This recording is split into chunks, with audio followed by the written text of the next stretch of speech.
प्रदेश के लक्सर में दोस्तों के साथ मिलकर किशोरी के साथ सामूहिक दुष्कर्म करने के आरोपी की लश्कर पुलिस ने कुर्की करी है। आरोपी 2 माह से फरार चल रहा था। मामले में 2 आरोपियों को गिरफ्तार कर पहले ही जेल भेजा जा चुका है। जब मुख्य आरोपी का साथी पकड़ में नहीं आया तो पुलिस ने भी कड़ी कार्रवाई करी।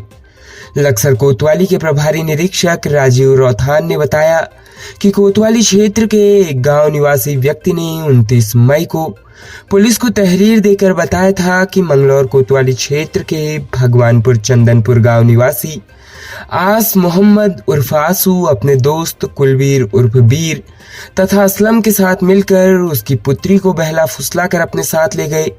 लंडौरा क्षेत्र में एक स्थान पर ले जाकर उसके साथ मारपीट करते हुए सामूहिक दुष्कर्म किया। आरोपी ये घटना किसी को बताने पर जान से मारने की धमकी देते हुए किशोरी को सड़क पर छोड़कर फरार हो गए। किसी तरह उसकी पुत्री अपने घर पहुंची तथा अपने साथ हुई पूरी घटना की जानकारी परिजनों को दी। किशोरी के पिता की तहरीर पर पुलिस ने मुकदमा दर्ज कर मुख्य आरोपी आस मोहम्मद उर्फ आसू और कुलबीर को गिरफ्तार कर जेल भेज दिया। उत्तराखंड भारतीय जनता पार्टी के प्रभारी दुष्यंत गौतम शनिवार 27 जुलाई को नैनीताल जिला मुख्यालय हल्द्वानी पहुंचे। यहां उन्होंने मोदी सरकार के तीसरे कार्यकाल के बजट को लेकर प्रेस वार्ता करी और मोदी सरकार के कामों की सराहना की। इस मौके पर दुष्यंत गौतम ने कहा कि मोदी सरकार ने अपना 15वां बजट पेश किया है जो देश के साथ साथ उत्तराखंड के लिए ऐतिहासिक है। इस बजट में गरीब से लेकर अमीर और किसान से लेकर मजदूर तक का ख्याल रखा गया है। इसके अलावा दुष्यंत गौतम ने विपक्षी दलों पर भी निशाना साधा है। दुष्यंत गौतम ने कहा कि कांग्रेस के लोग भ्रष्टाचार के मामले में जेल जा रहे हैं।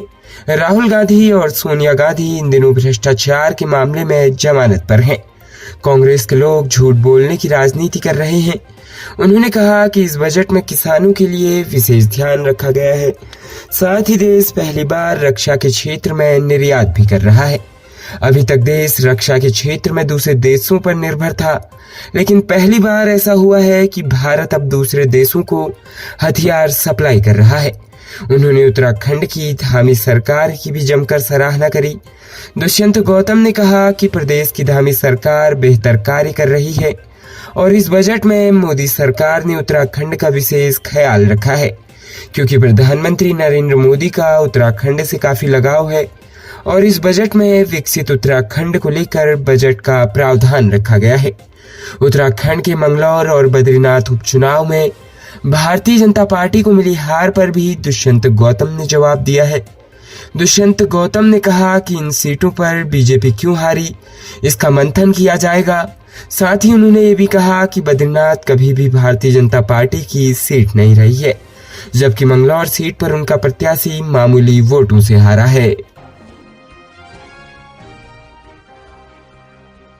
भारत चीन सीमा पर शहादत हुए डोईवाला के आईटीबीपी इंस्पेक्टर चंद्रमोहन सिंह नेगी का पार्थिव शरीर आज 27 जुलाई को निवास स्थान पर पहुंचा। इस दौरान सैकड़ों लोग उन्हें श्रद्धांजलि देने के लिए उमड़ पड़े।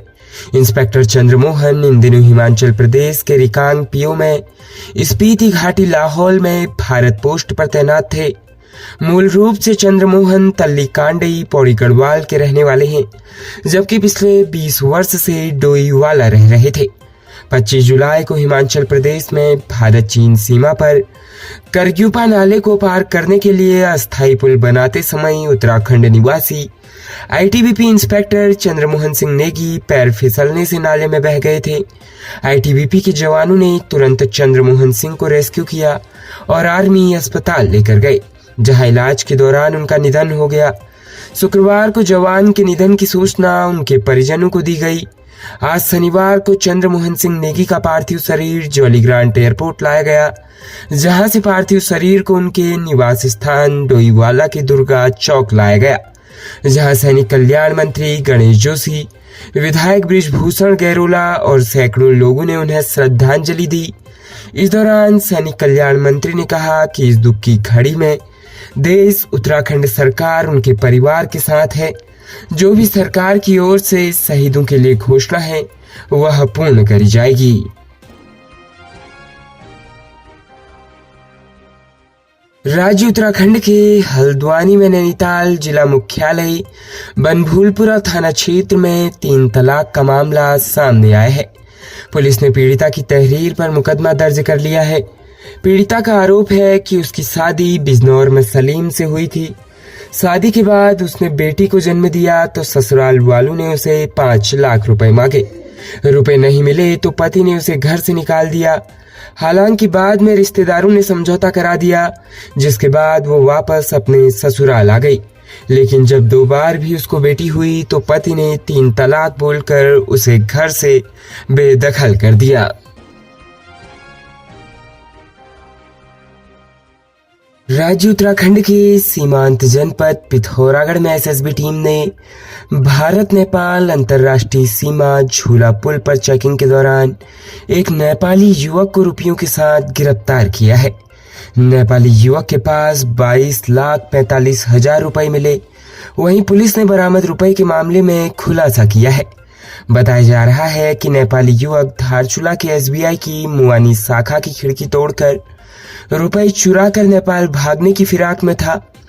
धारचूला में अंतर्राष्ट्रीय झूला पुल पर नेपाली युवक नवीन धामी निवासी दलसेले खान मारमा जिला धारचूला नेपाल से एसएसबी ने 22,45,000 रुपए की रकम पकड़ी थी। नेपाल युवक ने रुपए बक्से में छिपा कर रखे थे। एसएसबी की सूचना पर कस्टम पुलिस सहित तमाम सुरक्षा एजेंसीज ने युवक से नाम, पता और रुपयों के बारे में पूछताछ की तो उसने कोई जानकारी नहीं दी। सूचना एजेंसी द्वारा बार बार पूछे जाने पर वह अलग अलग नाम और पता बता रहा था। मामला पुलिस को हस्तांतरित होने के बाद जब धारचूला थाने में पूछताछ की गई तो युवक ने रकम को मुआनी स्थित स्टेट बैंक से चोरी कर लाने की बात कही। युवक ने पूछताछ में बताया कि उसने बैंक के पीछे की खिड़की तोड़कर रुपए चुराए थे। वह नेपाल भागने की फिराक में था, लेकिन एसएसबी ने उसे पकड़ लिया। पूछताछ में युवक ने बताया कि वह धारचूला में मजदूरी करता था। युवक के बताने के बाद जब पुलिस ने बैंक उसके आसपास सीसीटीवी खंगाले तब चोरी का पता चला। पुलिस के अनुसार 22 जुलाई को युवक ने बैंक की खिड़की तोड़कर चोरी की थी। शुक्रवार को बैंक की ओर से थल थाने में तहरीर दी गई। खबरों में बने रहने के लिए धन्यवाद। खबरों से प्रकाशित रहने के लिए कुमाऊनी कुटुंब को सब्सक्राइब करना न भूलें तथा खबरों को शेयर कर सहयोग प्रदान अवश्य करें।